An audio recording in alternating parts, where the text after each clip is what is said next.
Hello friends, JPSC JSSC of study YouTube channel में आप सभी का एक बार फिर से स्वागत है। तो कैसे हैं आप लोग? उम्मीद है अच्छे ही होंगे। फ्रेंड्स, सबसे पहले मैं आप सभी को बता दूं कि हम लोग मुंडा शासन व्यवस्था को देख चुके थे और वही शासन व्यवस्था को आगे बढ़ाते हुए आज हम लोग नागवंशी शासन व्यवस्था को देखने वाले हैं। कल जैसे हम लोग देखे थे बहुत ही सरल तरीके से मुंडा शासन व्यवस्था को।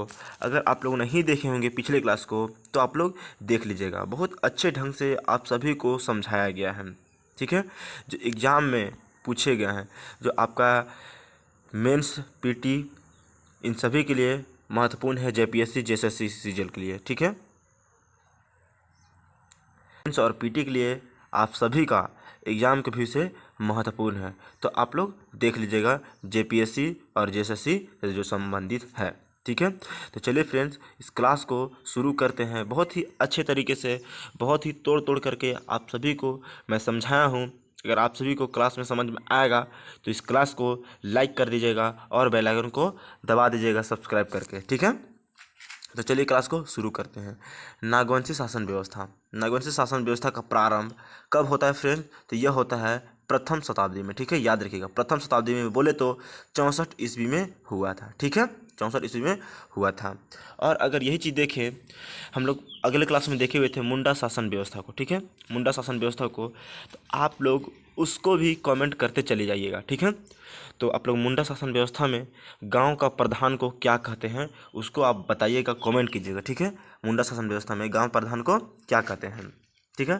तो चलिए, तो फ्रेंड्स, जो नागवंशी शासन व्यवस्था था उसके प्रथम शासक, ठीक है, या नागवंश का प्रथम शासक कौन थे? तो कौन थे फ्रेंड्स? फनी मुकुट राय। याद रखिएगा, फनी मुकुट राय थे प्रथम शासक, ठीक है। और फ्रेंड, यह शासन व्यवस्था यानी बोल सकते हैं कौन सा? तो नागवंशी शासन व्यवस्था। यह शासन व्यवस्था मुंडा राज के बाद स्थापित किया गया था, ठीक है।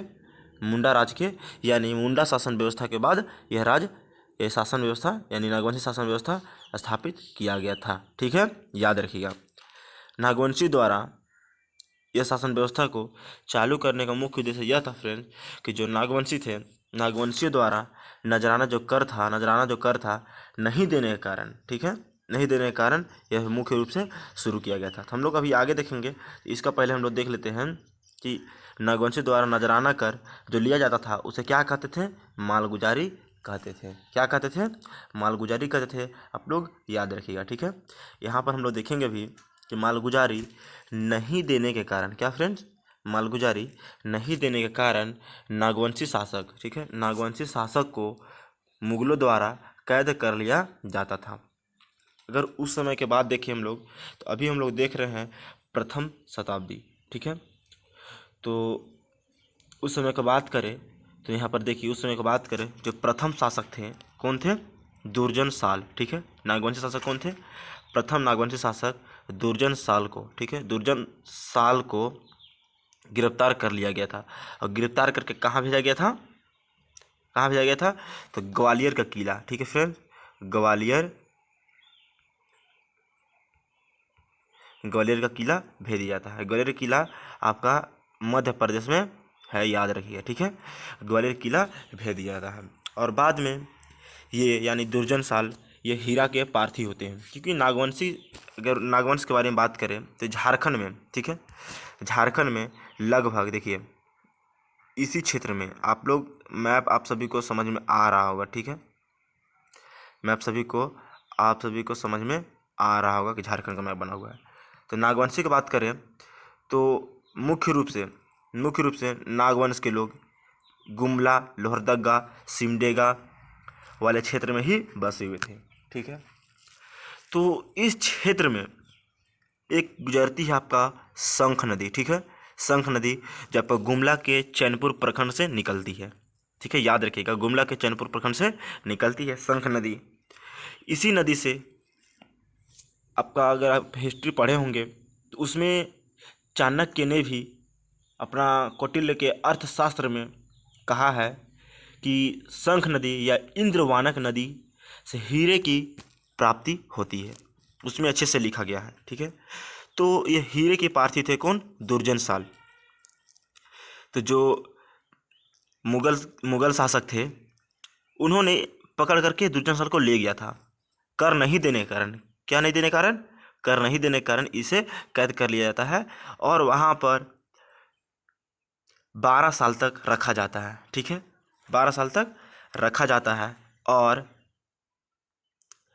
क्या होता है कि जब ये हीरे की पहचान कर लेते हैं तो इन्हें खुशी खुशी इनके जो क्षेत्र के लोग थे, जनता थे, उनके साथ में और इनको भी यानी दुर्जन साल को भी छोड़ दिया जाता है।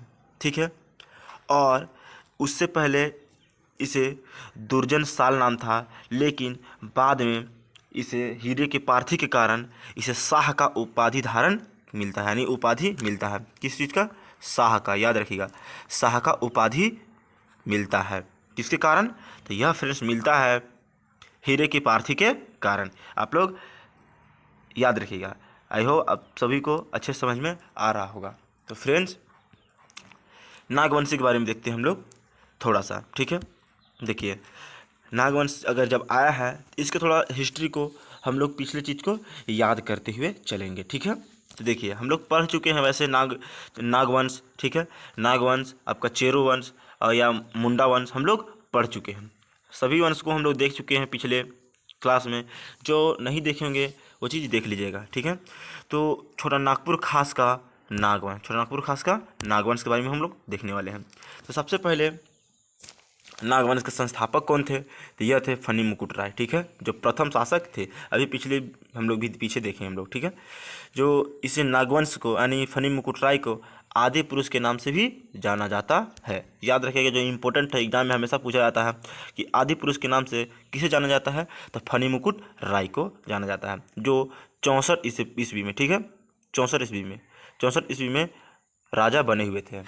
ठीक है, और यह प्रथम शासक भी थे। ठीक है, चलिए भीमकर्ण, भीमकर्ण फिर दूसरे शासक बने।